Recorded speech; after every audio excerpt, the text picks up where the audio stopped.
What's up, family? Thank you for tuning in to the DreamNation Podcast. My name is Casanova. I'll be your host, and I'm excited to be bringing to you entrepreneurs, thought leaders, and trailblazers from around the world. Stay locked in with us because we're about to go on a journey that will change your life.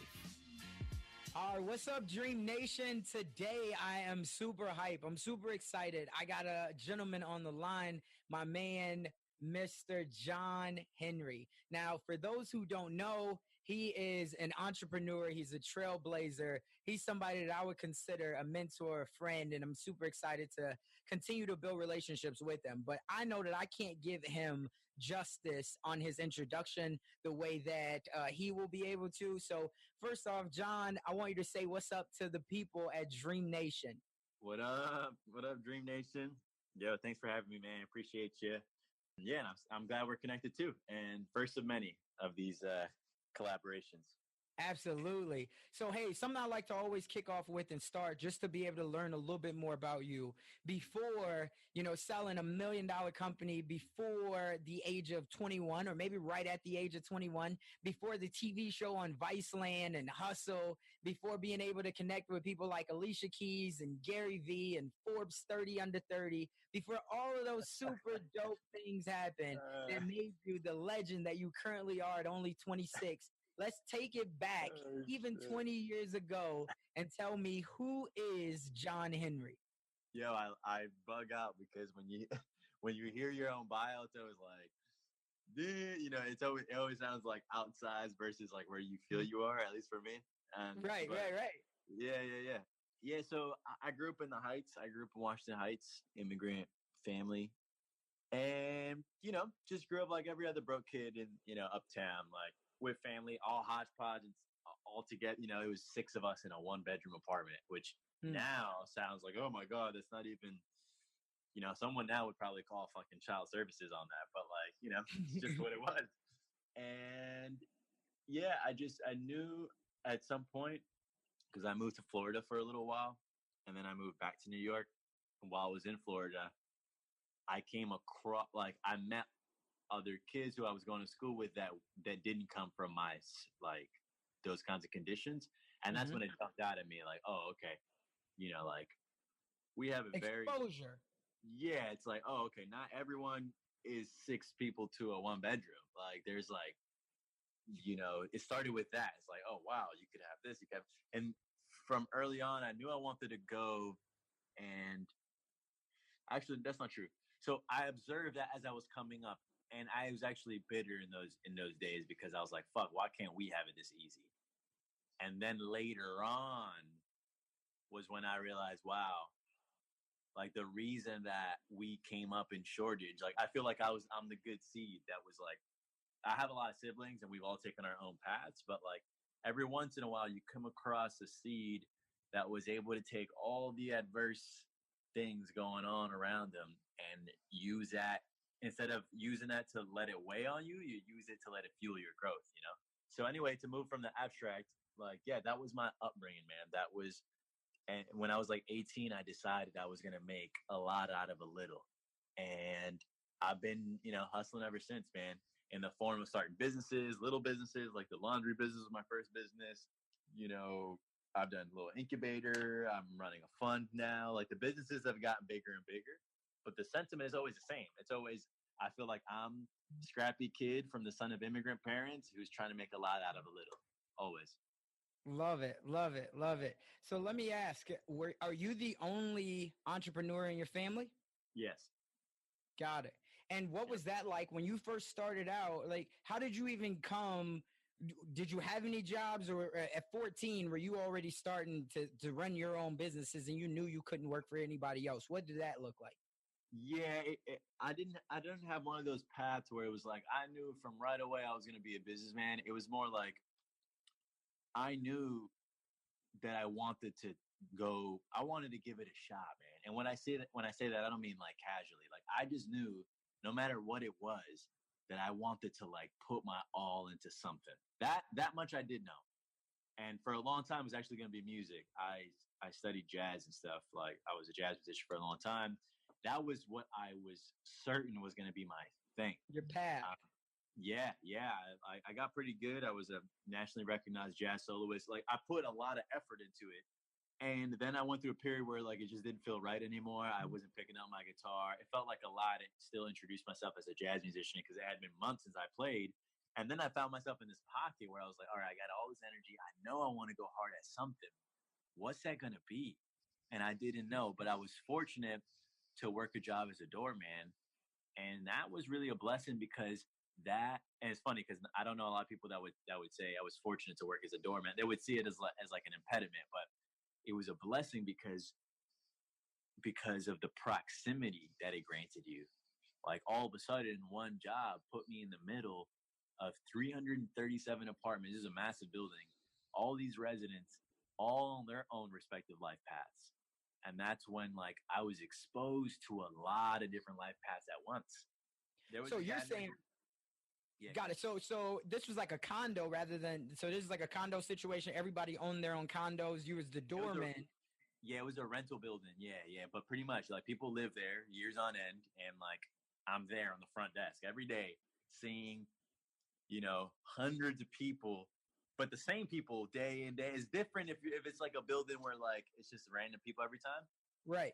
Versus like this is their residence. And it happened to be an affluent building. And so right. just by definition, you're going to be in touch with people who are making shit happen.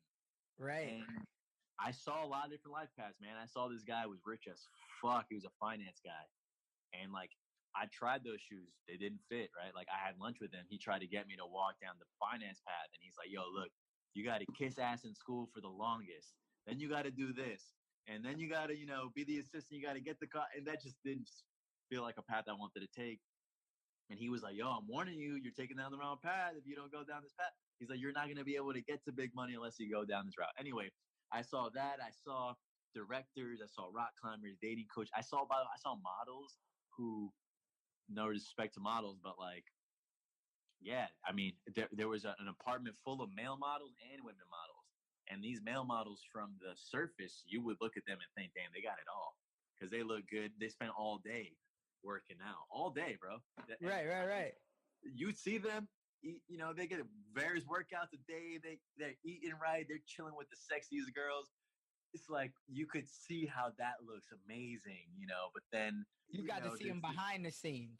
Yeah, and they're good people, and it just felt like, man, I want to offer a little bit more to the world than that. And so anyway, this doorman job, like I got to see a lot of paths, and then I finally felt myself intrinsically connected to one, and that was the entrepreneur. And what I loved was not necessarily starting the businesses. It was that to me, it felt like entrepreneurs retain and in fact nourish their own individuality, right? Like my boy who put me on, it never felt like he was anyone other than him. Like right. Hugo. He still had the Mets cap on tilt. He was him. He was right. control of my life. Whereas the finance guy felt like, he had to kiss a lot of ass to get there, and he put on a certain face at work and a certain face off of work, and he was comfortable doing that because he made a lot of money. But like, I resonated more with these cats, and I didn't know the name for the longest. Actually, I found out later as entrepreneur, but like this character, woman or man, who like think shit up. They have their own code. They have their own little universe. I was like, yo, I want to be that. And so that's when I got started, man. No, I love it. So talk to me about what was the first thing that you did. And first off, let's back it up a little bit because I love the fact that when we talked about it a little bit before we hopped on here on air, we were talking about what you said about being an influencer versus being an entrepreneur, right? And if you remember, I'll let you say it. If you remember about what's your definition of an influencer and an entrepreneur, and which one would you say you are and why? Yeah. I put that out. Like, it's funny because people like it was a very polarizing video. People like immediately took sides one or the other. I got a lot of DMs like, "Oh, what are you trying to say?" I got people trying to call me out and being like, "Yo, you're actually an influence, whatever." Like for me personally, I just have a deep respect for anyone who's been able to like build out their life in their own way and like understand enough about the game to position themselves to like own the shit that they go on to do, you know? And like Right. ultimately for me, an influencer is someone who's hot in the moment. And while you're hot, you know, you're being paid, you get all the deals. And then the moment you're gone, the attention goes from you. It's just like in the music business. Like, you know, you pop, all of a sudden you got all the, you know, you getting the endorsement deals and whatever. And then like you feel good about that. And then the moment, you know, you drop a record that's a dud, that shit goes away. The entrepreneur owns the fucking masters. They own the agency. You know, they would have seen that coming already. Right. You know what I'm saying? So that's what I'm trying to be really in my industry. And I'm not, you know, I'm not naive. I understand I'm on television right now. I'm getting the endorsement. Right now, I'm getting the love, right? And I've been working a long time to get to this place where like, all right, I'm in that window now. I know when I'm there, I can feel it. Right. But I'm trying to like drill it even into my own head at the same time I'm communicating it to you guys that like, I want to be in position, you know, to own shit. So, Love it. you know, Love so that's kind of like the way I see it. I don't know what I said when you asked me before, but like, that's how I see it. Right. And what I really took out of it, right, was having substance, right? Because if you're an influencer, just like you said, like we talk about models, if you're an influencer, as long as you have the banging body for now, right, then that means you're going to get paid. The deals are going to come to you. But we know life happens, right? It could be you lose your counterpart. It could be you lose your mother. And if you lose that body and you don't have any substance, if you don't have any core values, if you don't have a message at the end of the day, then you're going to lose everything that came with it. But when you trail your own path, just like music, when you own your own music, right? When you get the royalties, when nobody else can dictate because you have that core message, I feel like that's what an entrepreneur is. It's the inside instead of the outside. An influencer, what I got from you, an influencer is the outside and entrepreneur is the inside, because inside of their mind, they still know how to solve problems and innovate while doing it. Yeah, exactly. And like, for me, like, wow, how much more powerful is, like, for this, just for me personally, like how much more powerful it is, I was thinking to myself, to become valuable by knowing and sharing, like by knowing the things that I do and sharing the things that I do versus like looking a certain way. It was, when you wrestle with that, it's just actually kind of interesting that like what you can accumulate up here ends up being potentially the measure of your worth, right? And so then the question is like, oh, okay, well, fuck, you know, how far can I take that? Like, what is the right shit to know? How do you come across it? You know, I don't. So, man, we going down the path. I love it. Because my mind be spinning like that too. So I know exactly where you're going with it. And then you just start to, there's so many questions, so much, you know, what's right, what's wrong, what's, you know, that's, I get it. I definitely get it. So all right, let's fast forward now. You said your man's put you on. What was that business like? What was the first thing that you decided? Was your man's already in? Because you started a dry cleaning business, right? That was like your first real business. Yeah. He was already in that business, and like for me, you know what that remind me of, right? What? Paid in full. Yep. Yeah. Right? Like, it reminded me of Paid in Full, like all day. Especially because you out of New York and Harlem. I'm like, man, that was the first thing I thought of. I'm about to, you know, it's funny. I was looking for something to watch tonight. I might even just reconnect with that movie. Right. So he was already in the business. But yeah, so the key thing for me though is like, it's about finding where you can have an advantage. So here's what I mean. Like a lot of like my community, we share a background in that we came up with just about no, you know, historical advantages. Like we came up, you know, so like fucking being a color, no net worth, no access, no fancy address. So you know, a lot of us have striked out in just about, you know, a lot of areas that some people have been fortunate to be born into. But even still, if you look, there are some places where you can have advantages or create advantages. And so for me, just having a boy that was like, yo, I don't have much, but what I do have is a dry cleaner. He's like, I could put you on. Like, you can use my shit at a fraction of the cost. Now I see that as a strategic business move. In those days, it just made all the sense in the world. Like, oh, okay, I can have a leg up. Like, I have a hookup, pretty much. That's the nature of it. I got a hookup. So for anyone looking to start something, like, what's the areas where you either already have a hookup or can more easily get one, right? Because the moment you get access to something that most people don't have access to, that's value. That's a little pocket of value right there. So just by him saying like, yo, this blazer, I'll dry clean it for you for 2. And I knew that the market rate was 7, right? So I already had the arbitrage. That's value. So Yeah, I looked for absolutely. areas where there's little value pockets. You know what I mean? And that was the start of the business. I was just the middleman. My boy had the facility, and I would just go and convince people. They would give me their laundry. I bring it to him, and I would just make the spread every trip. Make the spread, and so you just go and you convince people. But then I got a chance to do it for the film business, and that's when my shit took to the next level. If you can imagine, if for every $10 I was making 6, I was paying Hugo 4, and I'm making 6. That's not that much money, but when you figure 10 pieces, okay. When you figure 100, when you figure thousands of pieces, Right. that's a lot of revenue. And we broke into I started doing all this shit for Law and Order. I don't know about you, but like Law and Order's been on since I can fucking remember. They always come back. Yeah. So like I had big accounts like that, Boardwalk Empire, Law and Order, Person of Interest, White Collar, Amazing Spider-Man 2, all the time returning. And so over time, I learned about business. But I like to clarify that at first, it wasn't that I was like, oh, profit and loss. Like, it wasn't like I was thinking about it like that. It was more like, A, first I fell in love with people that made their own way. And B, you just start, man, you just got to be a fucking hustler, man. That's why I love, that's why I love our communities, because we're like, all right, bet. Like, you start putting things together, and before you know it, you're considered smart, which is kind of crazy to me.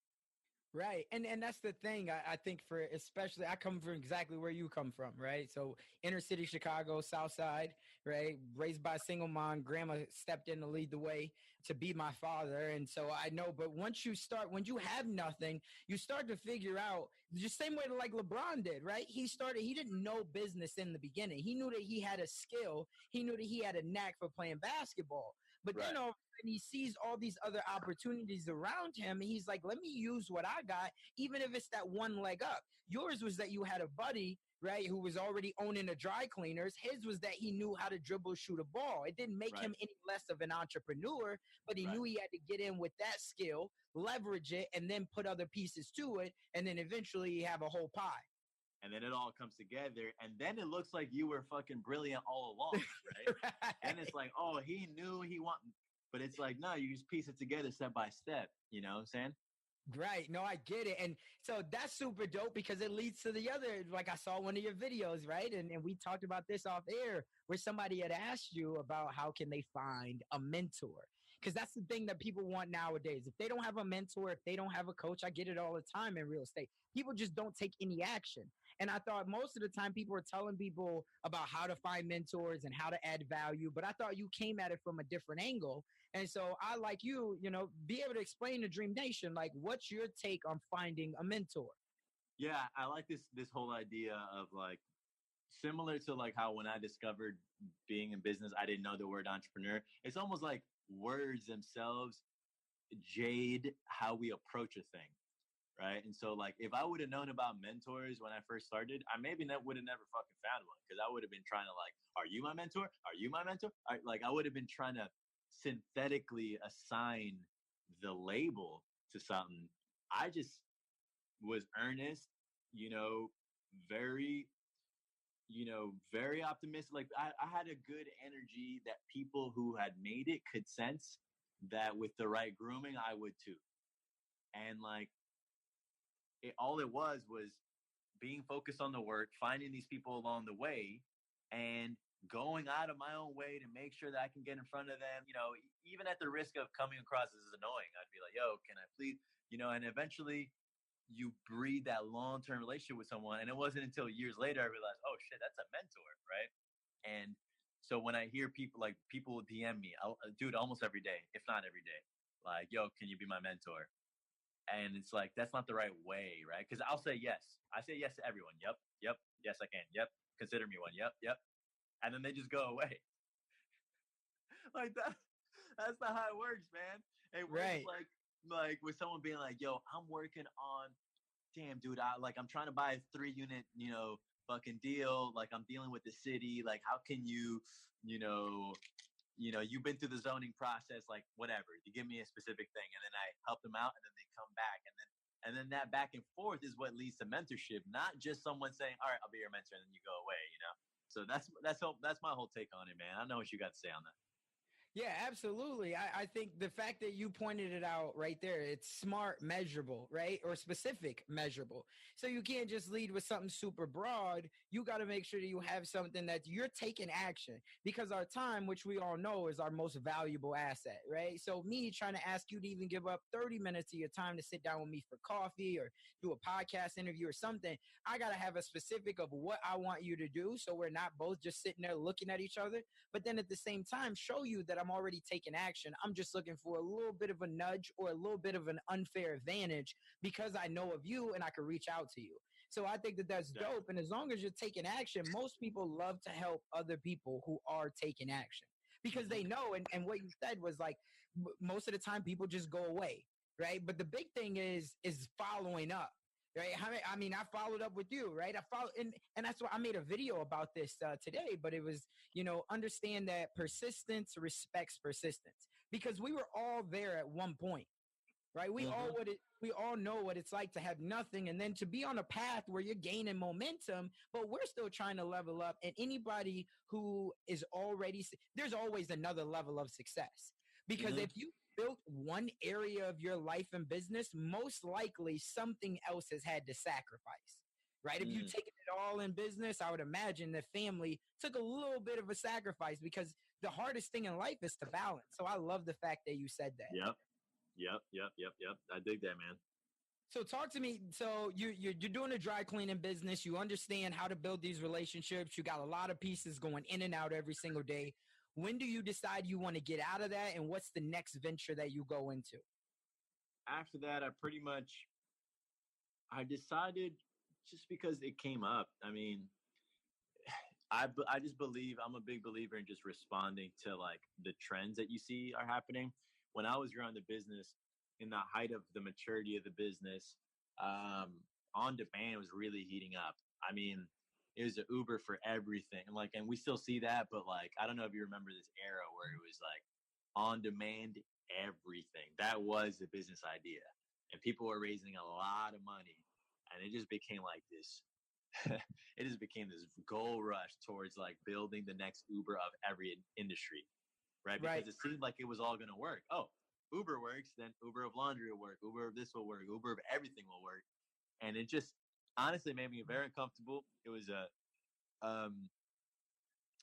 so the demand on you getting the laundry and everything faster to them, otherwise you were going to lose the business or the client. And they were subsidizing their costs with venture capital, right? So they were raising millions of dollars, and even though, let's say, something cost them 25, they would still do it for 15, right? Because they're just raising money and they're subsidizing their own costs.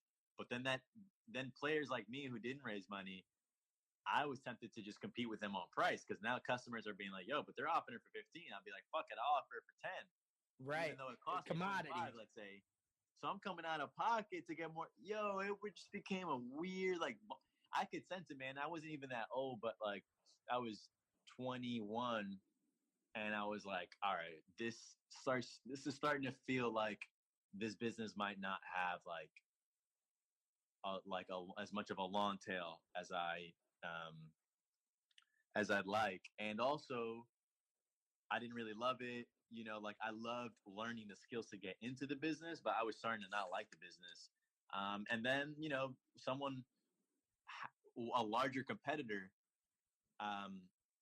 approached me about it and asked me if I would. And that was the first time that I realized that I could. And I was like, okay. So I approached a few other competitors and I tried to get a little bidding war going on.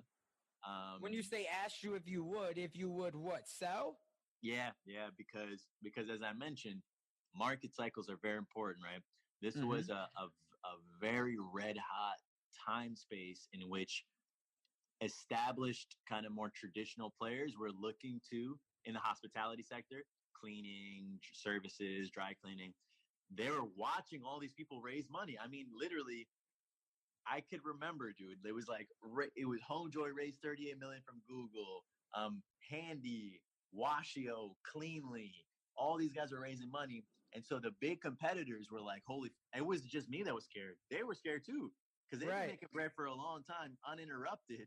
And now all of a sudden they're reading about all these people and they're second guessing themselves, not knowing that, by the way, they're not, those smaller businesses were not even sustainable. They're just covering their costs with venture. But like, I didn't know that. They didn't know that. And so that actually is funny how I ended up being a beneficiary of just like a market condition, because that larger player, you know, was looking at me as like, oh, potentially we can snag them before they raise money, so that we can be in position to compete with these like sexy apps. Right. And, you know, to sum that all up, it's just kind of funny because years later, after we sold the business, one of those competitors that raised a lot of money, they went out of business, man. Like, and so I had a moment where I was like, wow, the same guys that I was worried about created the space for me to get the W and tap out early. I let them duke it out. They both went out of business. That taught me a major fucking business lesson. I was like, yo, don't ever get caught up on the hype of the competitor, because you never really know what's going on, bro. You got to stay focused on those fundamentals. You know what I'm saying? So that would taught me a lot. What you're saying. So I love it. So at what point did you start your own business though? And what I mean by this is, before you was with your guy, how long did you do that? And then you decided to break off? Did you have your own, or were you just selling your clientele? You never actually sold brick and mortars. You sold your database. Yeah. Exactly. Well, yeah, at some point I did have my own shop, but from the beginning, I actually did it all under my name, right? So my mentor, Hugo, all he said was like, yo, like, it really wasn't a big push. He was like, yo, you can use my facility if you want at a discount price. Up to you. That's all he said.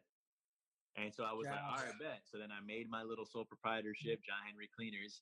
And from the jump, it was my business. But I had him back ending my business, you know, much in the same way where, like, if you create a product, you know, you have a manufacturer that makes the shit, and then you, hey, sorry, I had a call. You're good. Yeah, you have a manufacturer that makes the pieces, you assemble it in your own way, and then you sell. There's always so it's like drop shipping. It's like drop shipping mixed with wholesaling. Yeah, pretty much. You know, there's always somewhere in the value chain that you want to be. Right. And like, the earlier in the value chain you are, the more, you know, typically the more shit you need, but they make the most money. You know, I didn't have that much money, so I was just a middleman. I was fine with being a middleman. Yeah. So yeah, and then at some point I was making a lot of cash. You know, it's a high margin, very cash flow positive business. So then I had my own store. I brought my own vans. I moved away from having my mentor do my shit.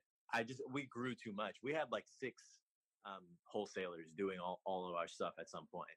And one of those 6 got acquired by a big ass company. And that company was looking at their accounts, and they saw that I was the one that was growing the fastest.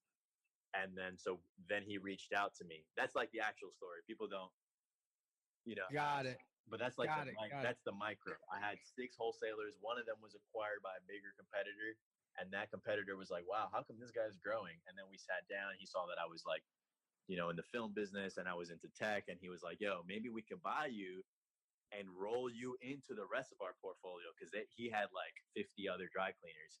So he's like, "Let me buy your brand and put the brand on top," and blah blah blah.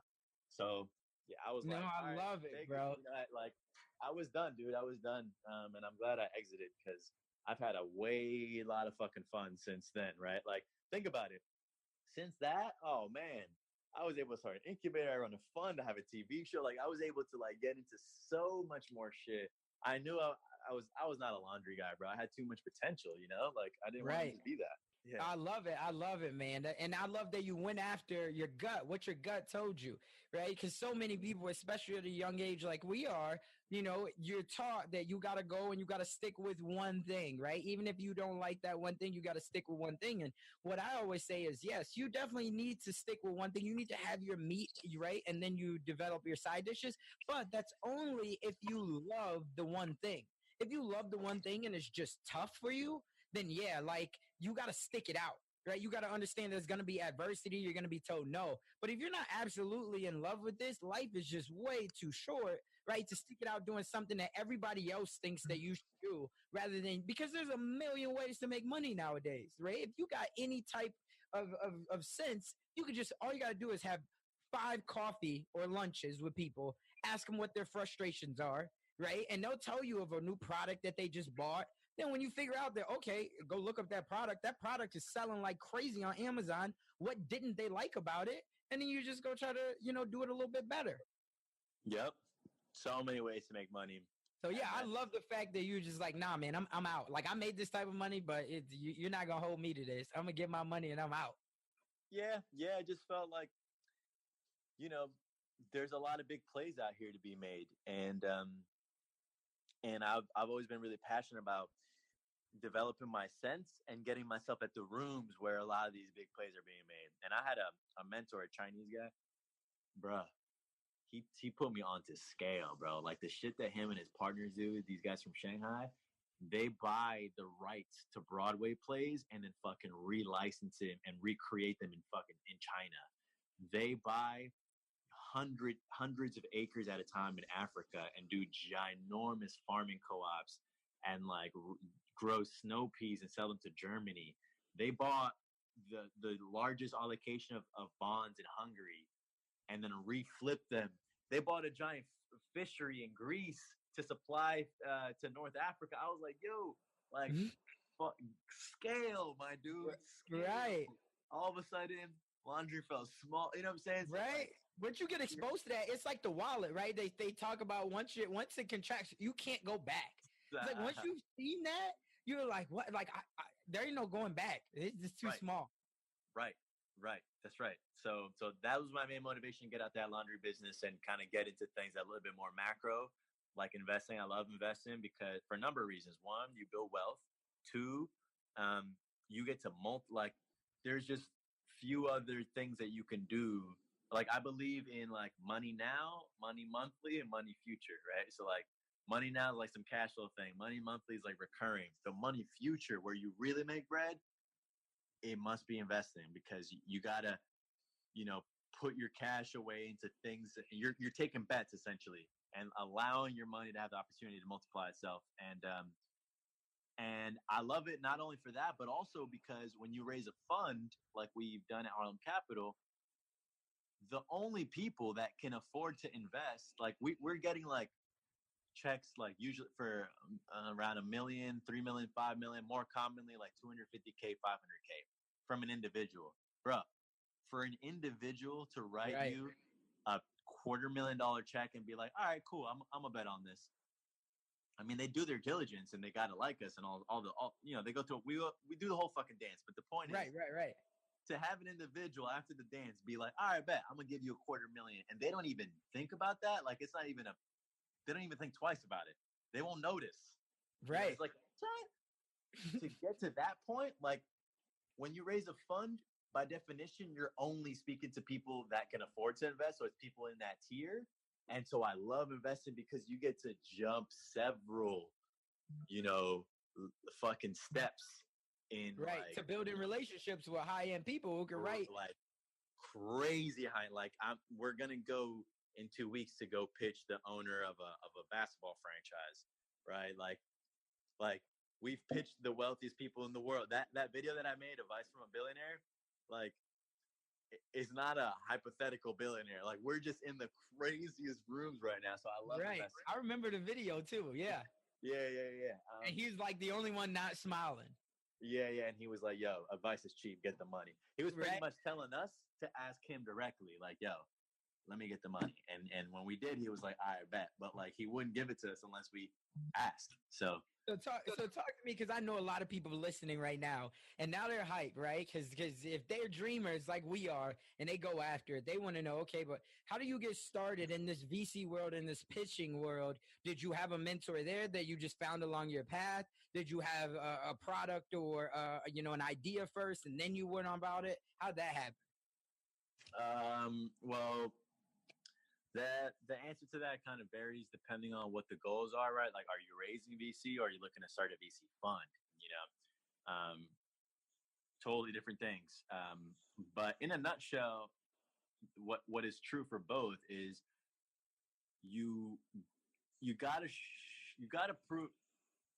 Let's step away from technical terms for a moment, right? Like, when you feel from someone that they're gonna go and do something with or without your help, like that makes you kind of more willing to support in a way. Like, if I Right. get someone, because I get people that say, "Oh, well, look, if you gave me money, then here's what I would do."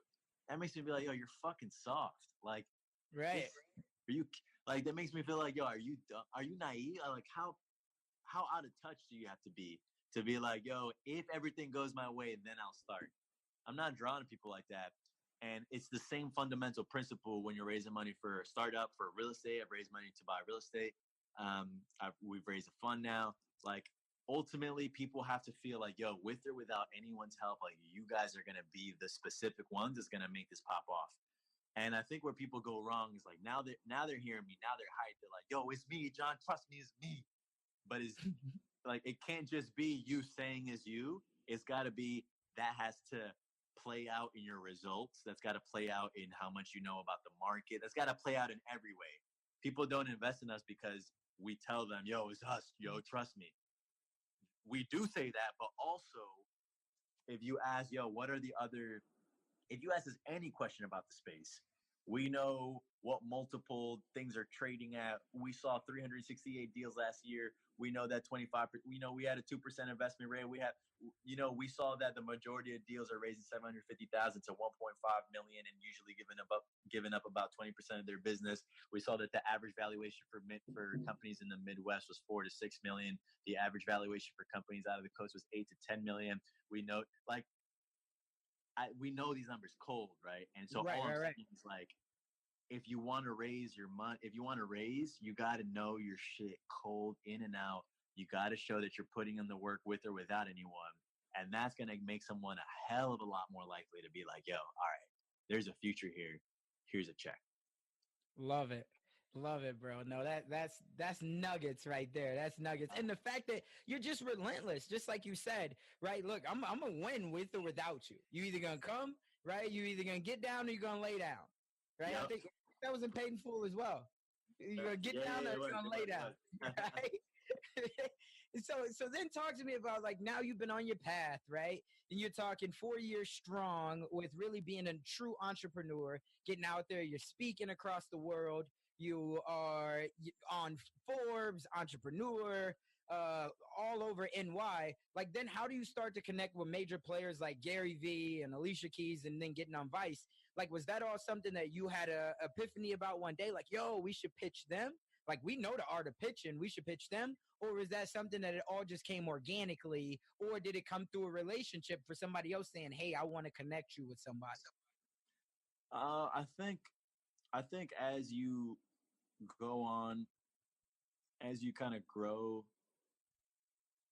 and you stay consistent and you grow in your field, you start becoming top of mind in your field. And I think just given the way that all these different worlds are all colliding now, like media is crossing over entrepreneurship, crossing over with the league, with sports, with culture. There's like actors that are starting businesses. There's like all kinds of like really beautiful and really cool convergence going on. And so, the goal is just to get in on the action, right? And like at whatever level, whatever weight class you are, right? And so like you got to just work on your own craft to get to that certain weight class. And then you start getting opportunities come your way. Some could be from, you were invited, you were in the same room. I might have spoken on a panel with someone who I was like, yo, where you manage Swizz? Okay, bet. Da-da-da-da. Some of it might be. So is that how it happened with Alicia Keys? Like, you was on a panel? No, I did meet the brother that he's Swizz right hand man. And it's fun, like him and I know each other well, and he's like Swizz's childhood best friend. And it's funny that it didn't happen that way. You would think if you have a touch point and an idea that you could run it through that touch point, but sometimes it doesn't work out those ways. It happened through a much other more roundabout way. But it's just funny how like if you just put yourself in position, you'll get the opportunity. So for the show, I had someone reach out and was like, "Hey, I want to, I'm considering doing a show, but I want to anchor it based on someone." And she was friends with Marcus Amundsen, he's out of Harlem. She Googled Harlem entrepreneur, and I dominate that whole listing. And she was like, "I literally Googled Harlem entrepreneur, and I saw you everywhere." And I was like, "I think I found my guy." Right. She called off her search after finding me. It was one and done, bro. That's divine. That's what's up, bro? That's divine. But there's also positioning, right? Like she Googled Harlem entrepreneur. I was there. Like I was already covering that ground. Had I not ranked for that, like, and not that I was optimizing for it, but I was already doing my thing. Like I had been here. I had already sold the business. I had like, what I'm saying? Like I had been doing my thing, and that was what position. And then she knew Marcus, and Marcus is signed to WME, which is also signed to Alicia. So we pitched it to Alicia's team, and they're like, "Yo, I think that she would like this." And so it went on. It took 3 years, bro. 3 years from when we went on air to when we started. 3 years. That's super dope, man. Congratulations to you. Thank you, man. That's super dope. The fact that you even stuck it out, right? Because especially for people our age, instant gratification is something that's serious. So when you talk about the macro or the micro game to being able to get the macro result, obviously that's the ultimate macro result. Right. But there's a lot. You still got to keep pushing because you don't know if when you first do it, that first day you're pitching, you're already dreaming and you're like, "Oh man, this is going to be dope." But then when you're like 6 months in and you're like, "Okay, we're 1 year in," you're like, "Okay." 2 years in, you're like, "Shit, I think we're getting closer, but I don't really know." Yeah. And then 3 years in, you're like, "Damn, this ain't going to work at all." And then after you get to that point where you're like, "Yo, this definitely ain't going to work." Boom, it fucking works. It works. So love it. So then how did you connect with Gary? Because obviously that's the hottest, that's the hottest entrepreneur on the planet right now. Yeah. No, he's in the zeitgeist. Yeah, I've known Gary for a long time, man. Years, actually. I came across his shit like back in the jab, right hook days, like way long ago. Caught him speaking, went to like his thing, whatever. When I was running my incubator, this is in 2015. When I was running my incubator, D-Rock, Andy, Alex, the whole team, Gary V, which was just 4 people.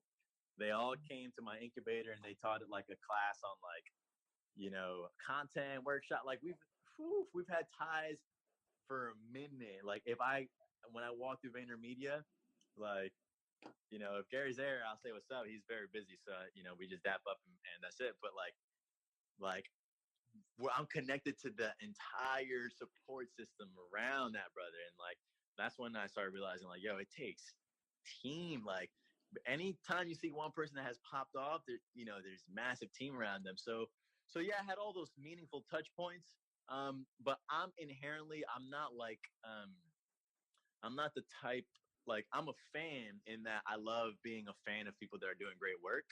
Right? Like I'm a fan of you. I'm a fan of Gary's. I'm a fan of, many people. But I'm never just a fan. And like, I'm also doing my shit. Like I'm supporting and lifting up and being like, "Yo, that's what's up."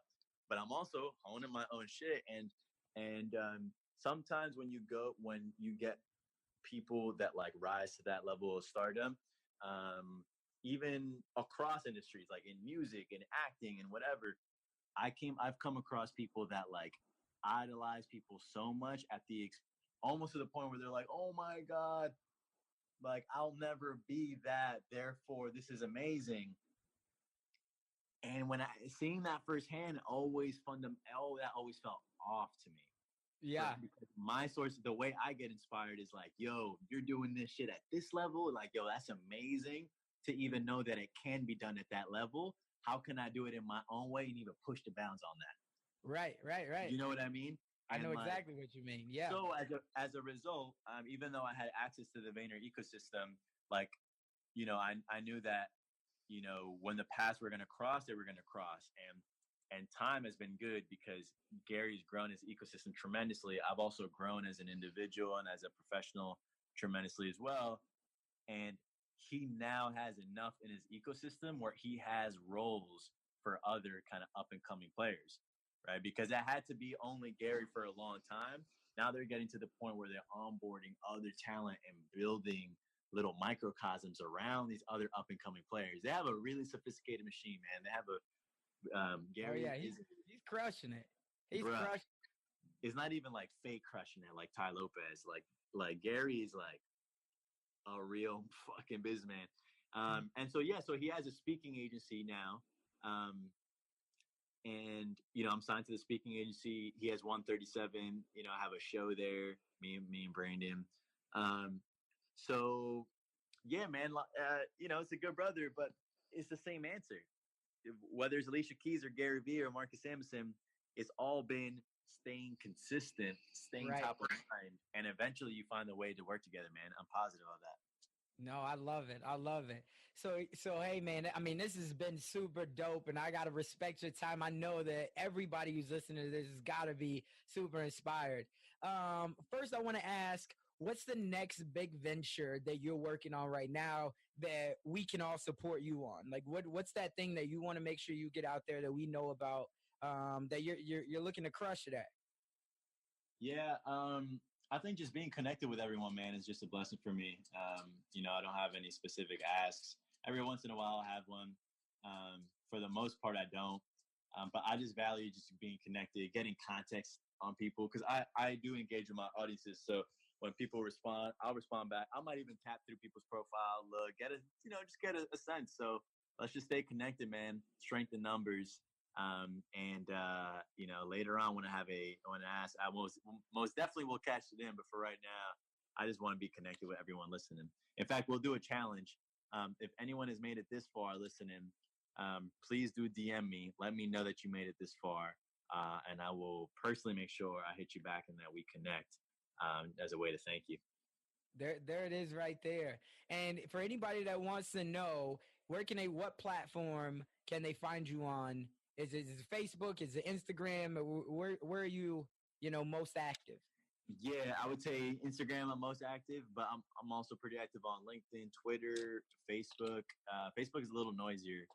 Facebook is not as good for DMs anymore. Right. But Instagram, Twitter, hit me up.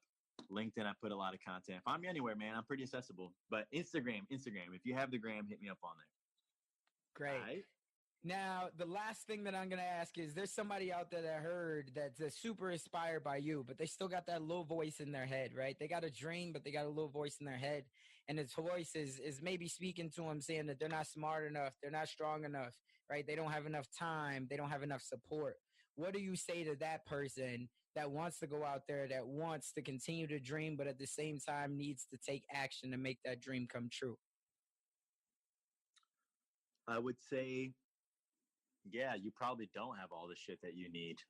And if you're going to let that stop you, then you don't deserve the fucking upside. I'm not even going to try to convince you. Like, if you say you want it that bad, but you're not willing to go through the discomfort of starting when shit is hard, you won't have the stomach to make it all the way through it. And as a result, you could never get to the other side. So if when you hear that inspires you and challenges you, and you're like, no, I'm gonna show you, like, then that's great. I would love that. And if it scares the shit out of you, maybe you could use that as motivation too. Like, it's like, I would hate, bro, my greatest fear, man, is to have a regular ass life. Right. Real. Like, yo, what if, I think about this shit, what if like 20 years from now, like, I don't know, everything didn't go the way I thought, and Instagram had come and passed, and show didn't get season. What if I'm just I don't know, dude, like a regular, degular, and I just thought, and I have this vision of like, damn, like, nah, yeah, I could have been all that, but you know what I mean? Like, I know exactly. Yeah, my greatest fear is to die with regret. right? Because I think that that's the biggest thing. If you have any type of regret, that means you didn't give it everything. And if we look at it with our children, right? And I know you don't have any kids yet, but I told you I got the 2 young kids, and so I tell my son all the time, as long as he gives it his all, like that's all that really matters at the end of the day, right? No matter what sport it is or whatever, you give it everything. If you didn't, there's never a second chance. For the most, not in that moment, right? If it was that championship game, you might get another championship game or whatever, but you got to make sure that you left it all out there. We only get one life, so you got to give it everything. I don't want to die with regret, because otherwise you're just sitting there in fucking sorrow, and now you're like, woe is me, and now you're hoping for another shot, right? But the biggest cost in life is the cost of a missed opportunity, and so you got to give it everything that you got in that one moment. Yo, it's been real, man. Thank you so much for having me on.